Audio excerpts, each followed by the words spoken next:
Hoy tenemos con nosotros a Pilar de Luis Villota. Pues ella es la nieta de Francisco de Luis y hoy viene a contarnos cómo era la personalidad de su abuelo y el papel que desempeñó en aquel primer viaje a los Estados Unidos para aprender del periodismo americano. Muchísimas gracias por venir y bienvenida, Pilar. Gracias a vosotros. Bueno, en primer lugar me gustaría preguntarte cómo era la personalidad de su abuelo. Pues cuando mi abuelo fallece en julio de 1973, yo solamente tenía 7 años, pero sí que guardo recuerdos de él. Vivíamos muy cerca de casa de mis abuelos y con frecuencia íbamos a visitarlos. En verano íbamos a bañarnos a la piscina que tenían en el jardín y muchas veces, muchos domingos, íbamos con ellos a misa. Y recuerdo que era muy cariñoso cuando nos acercábamos a saludarlo. Lo que sí recuerdo como un día muy triste para toda la familia fue el día de su fallecimiento. Y recuerdo que al día siguiente pues salió la noticia en muchos periódicos que decía: el periodista Francisco de Luis ha fallecido. Y ver a mi abuelo ahí me causó mucha impresión, la verdad. Y luego en los días siguientes pues se publicaron muchas cosas sobre él en los periódicos, se hicieron necrológicas, artículos que hablaban de su vida y todo eso. Y bueno, a mí me hubiera gustado mucho haber podido tratarle más y haber compartido muchas cosas con él y haber charlado, porque de tantos acontecimientos y tantas cosas que le pasaron en su vida, ¿no? Pero su memoria siempre ha estado presente en nuestra familia, especialmente desde el año 83, cuando mi padre decide escribir un libro sobre él, que lo he traído, está aquí. Este es el libro que escribió mi padre. Y yo recuerdo a mi padre los fines de semana que se ponía a escribirlo, escribió el original a mano y luego después pasaron a las pruebas. Entonces las pruebas las extendía en la mesa del comedor y las repasaba, las corregía. Luego ya por fin se publicó el libro, vino la presentación y de nuevo en los periódicos salieron muchísimos artículos hablando de mi abuelo y conmemorándolo y conmemorando su figura y su trayectoria. Otro recuerdo que tengo de mi abuelo es este crucifijo que he traído, que es suyo. A ver. Y este crucifijo lo tenía mi abuelo en su mesa de trabajo, en el despacho de su casa. Y ahora está en mi casa y pues claro, muchas veces cuando lo miro pues me acuerdo de mi abuelo, ¿no? Y a veces me lo imagino sentado en su mesa de trabajo y contemplando este crucifijo.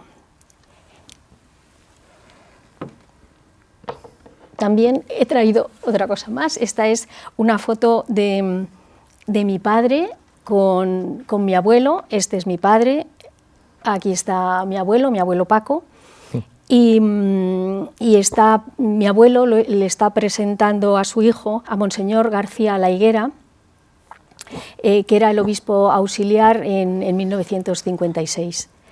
Y la verdad es que mi padre siempre tuvo muchísima admiración por mi abuelo y siempre que pudo pues así nos lo transmitió.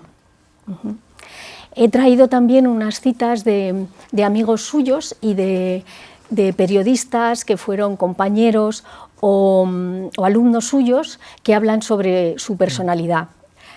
Por ejemplo, Manuel Vigil, periodista, en su libro dice de mi abuelo: asturiano macizo, de Gijón, hombre de fuertes espaldas, cabeza firme de luchador, con dialéctica agilísima y precisión fulminante, indomable en sus sólidas convicciones. Otro ejemplo es del padre José Codina Canals, que dijo de mi abuelo: Francisco de Luis, no solo un intelectual de sólidas, firmes y arraigadas convicciones religiosas, sino de piedad ejemplarísima y de vida interior, base y fundamento de sus éxitos, que ha sido el desbordamiento al exterior, y podría aducir muchos datos.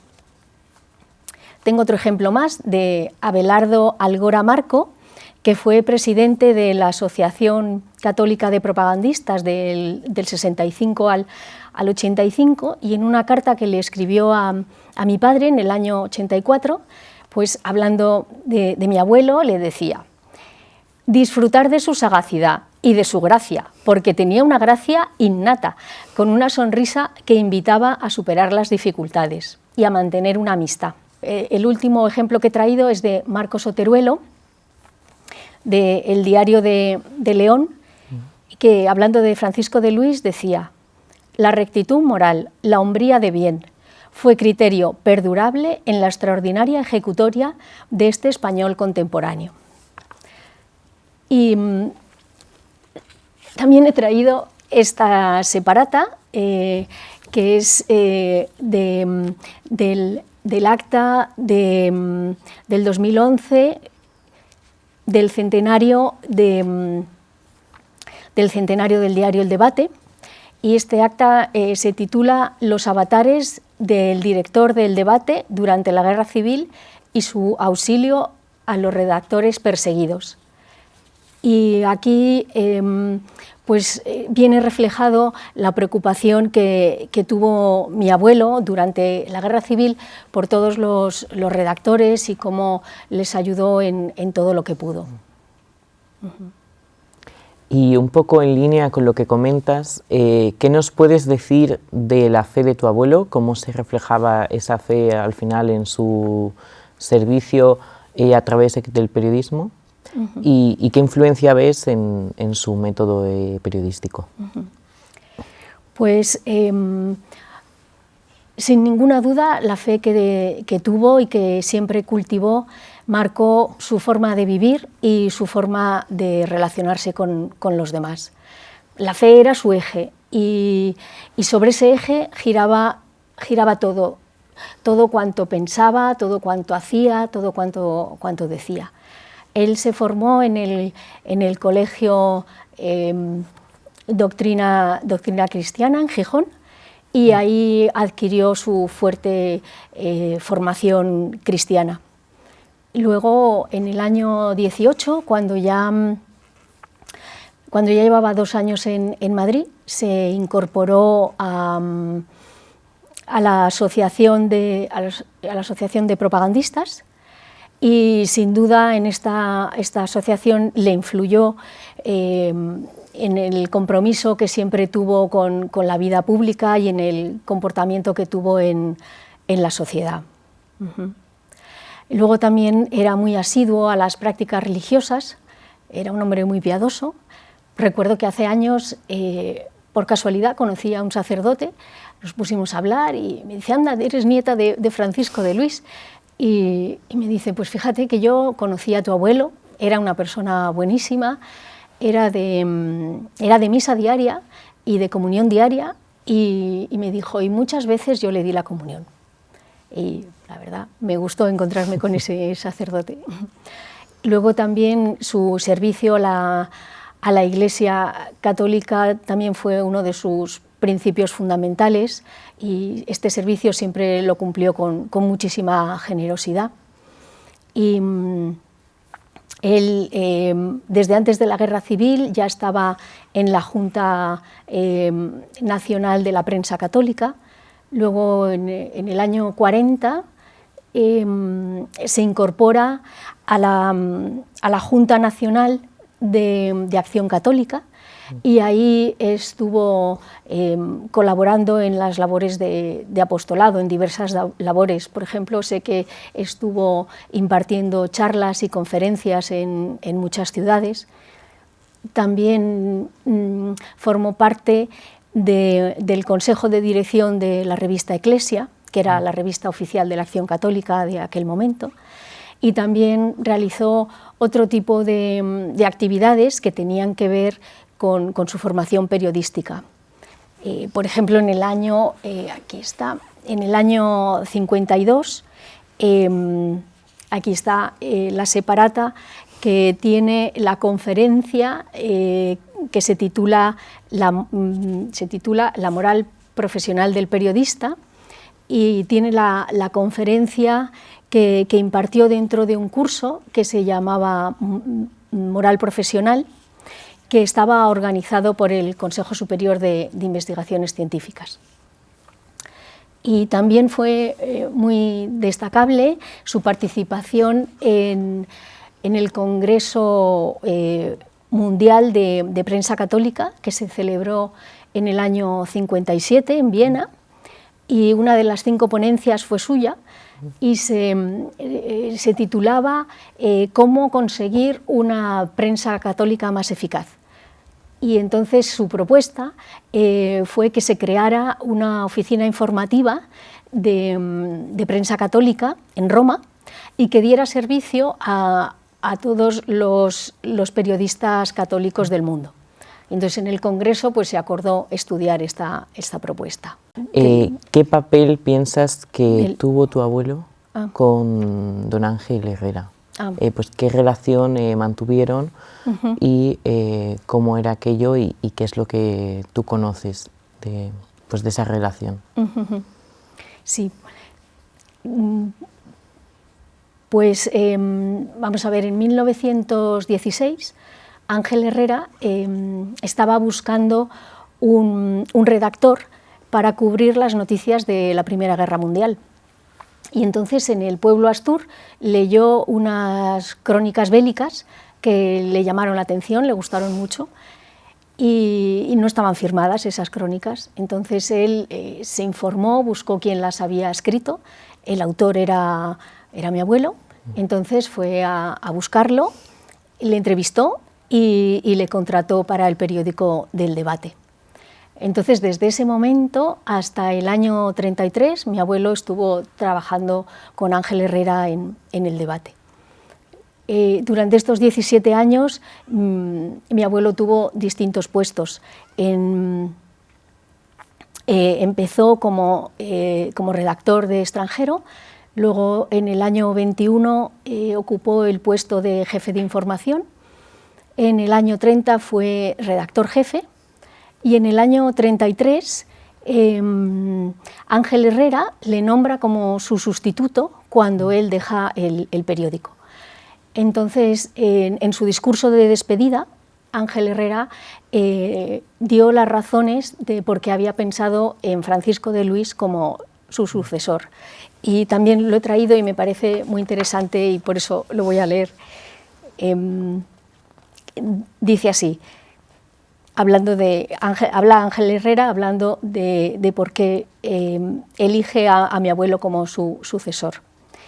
En él me he fijado para sustituto mío. Pronto advertí la genuina intuición de periodista, el entendimiento claro y rápido, y sobre todo la bondad de corazón y la voluntad suave y firme de que estaba dotado. Pronto vi que era un caso raro de discreción y prudencia, hasta el punto de que le confié, siendo todavía niño, cargos de gobierno. Y nunca me arrepentí de haberlo hecho. Verdadero maestro de periodistas. Él es garantía de unidad, fin esencial de la autoridad. Él, íntimamente compenetrado conmigo, lo es de continuidad también. Y aparte de esta buena relación profesional que tuvieron, pues también tuvieron una relación personal muy buena. Por ejemplo, mis abuelos se casaron en el año 21, la boda se celebró en el santuario de Covadonga, en Asturias, y Ángel Herrera fue padrino de la boda. Luego, después de la guerra civil, pues la verdad es que la situación cambió para los dos en muchos aspectos. El diario El Debate ya no volvió a publicarse. En 1940 Ángel Herrera se ordena sacerdote y aunque mantuvieron la relación, pues ya siguieron caminos distintos. No sé si quieres que te hable un poco más del periodismo de mi abuelo. Sí, sería interesante que nos hablaras más del perfil y pues qué caracterizaba su periodismo, ¿no? Sí, sí. Es que precisamente una vez a él le hicieron una entrevista en 1961 y le preguntaron cuál había sido la norma de su vida. Y él respondió: amar al periodismo, consagrarme a él, concebido no como medio, sino como fin, y entregarme al servicio de la religión católica y de España. Y esto que dice mi abuelo de sí mismo, pues viene confirmado por lo que dicen otros periodistas de él, ¿no? Por ejemplo, José María García Escudero, en 1984, dijo de él: de Luis no fue solo un profesional, sino un católico sincero, en el que lo periodístico está enmarcado y animado por un profundo sentido ético. Manuel Quílez, en el libro de mi padre, dijo: el debate, que estuvo sólidamente montado sobre un cañamazo informativo de primer orden, llegó a ser el primer periódico católico del mundo. Si el debate fue un buen periódico, justo es atribuir a don Francisco la importante participación que en realidad tuvo como organizador y responsable de su zona informativa. Y también hay que mencionar la faceta que tuvo mi abuelo como profesor en la Escuela de Periodismo. Esta escuela se abre en 1926 y está hasta el 36, antes de que empiece la guerra. Y durante este tiempo, pues, mi abuelo impartió clases de reporterismo. Y he traído uno de los testimonios que también me parecen muy interesantes para leer aquí. Es el testimonio de Jacinto Torío, que fue periodista y escritor, que se exilió a la Argentina después de la Guerra Civil. Y habla así de la escuela de periodismo y de mi abuelo. La escuela de periodismo me agradó. En ningún momento me preguntó nadie acerca de mis ideas políticas y religiosas. Del cuadro de profesores recuerdo preferente y cariñosamente a don Francisco de Luis. De Luis era un periodista de cuerpo entero y maestro consumado. Sencillo, abierto, afable, conocía todos los 1000 secretos del oficio y poseía el don de saber enseñar. Era un excelente profesor, de cuanto la profesión periodística requiere dominar, y muy especialmente de psicología aplicada y de modestia. Muchas de sus normas y consejos constituyeron el eje de mi posterior actividad profesional. También su brillante trayectoria dan prueba del nivel profesional que alcanzó, ¿no? O sea, él empezó muy joven, en el año 13, a trabajar en el Pueblo Astur. Luego estuvo 20 años en el periódico El Debate, y los 3 últimos como director. Del 33 al 36 fue director del Debate. Después de la Guerra Civil no volvió a publicarse más el Debate, pero él siguió desarrollando su actividad en el mundo del periodismo. Y fue durante más de 20 años consejero delegado de la Editorial Católica, fue fundador y presidente del Consorcio de Diarios Españoles y miembro de la Junta Directiva de la Asociación de Prensa de España. Y todas sus ideas sobre el periodismo están recogidas en el libro de mi padre, en el capítulo 3, y se ha basado en conferencias, en charlas, en documentos personales y en cartas que él escribió sobre este tema. ¿Qué es lo que sabe la familia acerca de aquel viaje a los Estados Unidos, aquel viaje que fue toda una odisea, ¿no?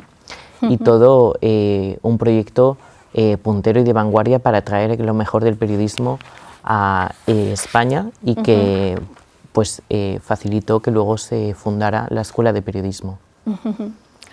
Pues en 1920 mi abuelo es enviado a Estados Unidos, a la Escuela de Periodismo de la Universidad de Columbia. y también allí estuvo haciendo prácticas en distintos periódicos que había en aquel momento de renombre, como era el Globe o The World, y también en el New York Times. Este viaje lo realiza con Marcelino Oreja y con el padre Graña. Marcelino Oreja fue a estudiar sobre la gerencia y administración de empresas periodísticas, y el padre Graña a hacer estudios sobre la escuela de periodismo. Tengo una fotocopia del contrato que firmaron don Ángel Herrera y mi abuelo para este viaje. Y aquí constan los compromisos que hicieron por ambas partes, ¿no? Entonces, don Francisco de Luis se comprometía a partir y a trasladarse a Nueva York en diciembre de 1920. Allí iba a estudiar todo lo concerniente a la técnica de servicios de información de los grandes periódicos norteamericanos, y todos los trimestres tenía que enviar un informe dando cuenta de sus estudios. Y por su parte, Ángel Herrera Oria se comprometía a pagar los gastos del viaje, a seguir manteniendo el sueldo que tenía, y a la vuelta le daría el puesto de jefe de información. Y con todas las experiencias que tuvo mi abuelo en este viaje, pues a su vuelta consiguió hacer muchas modificaciones en el periódico, en el Debate. Ya siendo jefe de información, pues dirigía y coordinaba todas las noticias. Y entonces los cambios principales fueron que se amplió el abanico de noticias. Había diferentes noticias muy variadas. También se cambió la manera de escribirlas y de expresarlas, la manera de presentarlas en la página, y también la manera de componer cada página del periódico. Y luego con Marcelino Oreja, pues también le conoció en ese viaje, pero luego mantuvieron la relación durante mucho tiempo. Y he encontrado dos cartas que le manda Marcelino Oreja a mi abuelo. Son dos cartas de 1922. Marcelino Oreja sigue en Nueva York y mi abuelo ya ha regresado. Y entonces la primera es de marzo y le dice que le adjunta un ejemplar de Globe y le dice que a él le parece que ese es el mejor periódico y que debería pedir en el Debate que le hicieran la suscripción para que al menos lo leyera él. Y la otra carta es de mayo. Le dice que sigue en Nueva York, pero dentro de poco va a ir a Washington, después a Londres, y termina diciendo: y estoy deseando que llegue el 10 de julio para reencontrarnos. Oh, pues qué bien, qué bonito pues esta relación, ¿no? ¿Qué motivó pues exactamente a Félix de Luis para escribir un libro acerca de su padre y qué relevancia tuvo don Francisco de Luis en la España de su momento y qué aportaciones tiene pues, este libro para adentrarnos en la personalidad de Francisco de Luis? Pues bueno, lo primero te voy a enseñar una foto de mi abuelo. Este es Francisco de Luis. Y ahora te explico las razones que tuvo mi padre para escribir el libro. Además, precisamente el 25 de enero del 84, en la Asociación de Prensa de Madrid, se hizo la presentación del libro. Y en el discurso que dio mi padre, pues explicó cuáles habían sido las razones. La primera era hacer un homenaje a su padre, porque había sido una figura extraordinaria en su momento y además se había cumplido en el año anterior el 10º aniversario de su fallecimiento y entonces a él y a sus hermanos les pareció que era una ocasión propicia pues para hacer esta biografía y publicarla. La segunda razón que tuvo es que pensaba que la vida de Francisco de Luis tenía un valor de ejemplaridad y por eso querían darle difusión. Él tuvo una vida de muchos éxitos, pero también en muchas ocasiones tuvo muchas dificultades y muchos obstáculos, y sin embargo él siempre supo mantenerse fiel a sus principios y a sus creencias. La tercera razón que tuvo fue que quería con este libro aportar un mejor conocimiento del periodismo de aquella época, porque hay mucha información que no estaba publicada hasta este momento. Y también pues aportar información a la historia de España también de ese momento. En cuarto lugar, quería que todo el pensamiento periodístico de mi abuelo estuviera recogido de alguna manera y por eso lo recogió en el capítulo 3. Y luego la última razón que da mi padre es que él, cuando empezó a releer los documentos de mi abuelo, pues empezó a sentir mucha curiosidad y poco a poco también le fue invadiendo la pasión por la investigación histórica, y entonces quería llegar al fondo de todos los hechos y quería saber qué había pasado durante toda la vida de mi abuelo. Y para terminar me gustaría leer del prólogo de Manuel Quílez este último párrafo, que dice: se me ofrecía la oportunidad para expresar mi gratitud, mi afecto y mi admiración al gran hombre que fue mi maestro y mi jefe, gala y penacho de mi profesión, que sobrellevó con dignidad de caballero y talante de auténtico cristiano la triste comprobación de que la justicia para él no era cosa de este mundo. Pues muchísimas gracias, Pilar, por haber estado con nosotros hoy. Y bueno, darte las gracias y invitarte a la exposición que va a tener lugar en esta facultad sobre la Escuela de Periodismo y aquel viaje tan intrépido con la figura de Francisco de Luis. Muchas gracias. Gracias a vosotros.